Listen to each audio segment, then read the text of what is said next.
আপনার গাড়ির যে বর্তমান ফুয়েল আছে এটি পরিবর্তনের দাবি রাখে।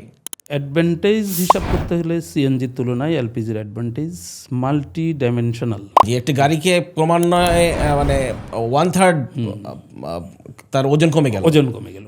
তো সেখানে আপনি এলপিজিতে 64 জেলায় ওকে এলপিজি অটো গ্যাস স্টেশন থাকার কারণে আপনি যে কোনো জায়গায় নিশ্চিন্তে এলপিজিটা অটো গ্যাস স্টেশনে যে কোনো মুহূর্তে 24/7 পাচ্ছে। জি, সেই তুলনায় একবার এলপিজি রিফিল করে আপনি তার 5 টাইমস বেশি পাচ্ছেন। আচ্ছা, গ্যাস নিয়ে যদি আপনি 100 কিলো যান, জি, আপনি সহজলভ্যভাবে এক ট্যাঙ্ক 60 লিটার অথবা 90 লিটার একটা ট্যাঙ্ক একবার রিফিল করে 500 কিলো আপনি রান করতে পারেন। আচ্ছা।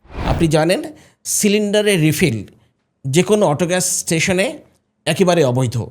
আসসালামু আলাইকুম, আমি আবু সাইদ রাজা, chief marketing officer, fresh LP gas. আপনাদের প্রত্যেককে স্বাগত জানাচ্ছি আজকের বিশেষ পডকাস্টে। আমাদের আজকের পডকাস্টের বিষয় অটো গ্যাস। আপনার প্রত্যেকেই জানেন যে বাংলাদেশে মূলত গাড়ির জ্বালানি হিসেবে ব্যবহৃত হয় পেট্রোল, অকটেন এবং ডিজেল। আর বাংলাদেশে মূলত সিএনজি ক্রমান্বয়ে রিজার্ভ কমে আসছে। আগামী 5 থেকে 7 বছর পর বাংলাদেশে এই মহামূল্যবান সিএনজি নিঃশেষ হয়ে যাবে। একই সাথে বাংলাদেশে যে ডিজেল আছে, যেটি আমরা গাড়িতে ব্যবহার করি, সেটিরও দামের উত্থান পতন মূলত এর গ্রাহকদেরকে বিব্রতকর অবস্থায় ফেলে মাঝে মাঝেই। সুতরাং এক্ষেত্রে অটো গ্যাস হতে পারে আপনার এক গাড়ির জন্য সর্বোত্তম ফুয়েল। আপনারা জানেন ক্রমান্বয়ে বাংলাদেশে দ্রুত গতিতে এলপিজি জনপ্রিয়তা পাচ্ছে। আর এটি সম্ভব হয়েছে এলপিজির ক্রমবর্ধমান অ্যাভেলেবিলিটি, এর নিরাপত্তা, সাশ্রয়ী মূল্য এবং এর উপর গ্রাহকদের নির্ভরতার কারণে। এই কারণেই মূলত আজকে আমরা আমাদের বক্তব্যের বিষয় অটো গ্যাস। যারা গাড়িতে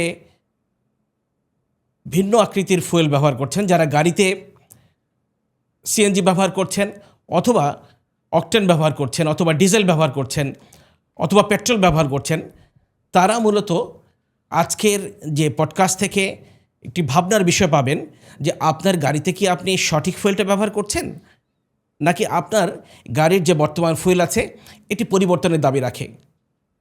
আসুন কথা বলছি আজকের অতিথির সাথে, জনাব সিরাজুল মওলা, যিনি বুয়েটের একজন গ্রাজুয়েট। একই সাথে অনেকদিন ধরে তিনি বাংলাদেশের অটো গ্যাস এবং জ্বালানি খাতকে সার্ভিস দিয়ে চলেছেন, জ্বালানি খাতকে সহায়তা করে চলেছেন। মওলা ভাই, কেমন আছেন? আলহামদুলিল্লাহ, খুব ভালো আছি। তো আপনার কাছ থেকে প্রথম জিজ্ঞাসা, বাংলাদেশে কবে থেকে এই অটো গ্যাসের ধারণা তৈরি হলো? কবে থেকে প্রথম অটো গ্যাস শুরু হলো? এই অটো গ্যাস মানেটা কি আসলে?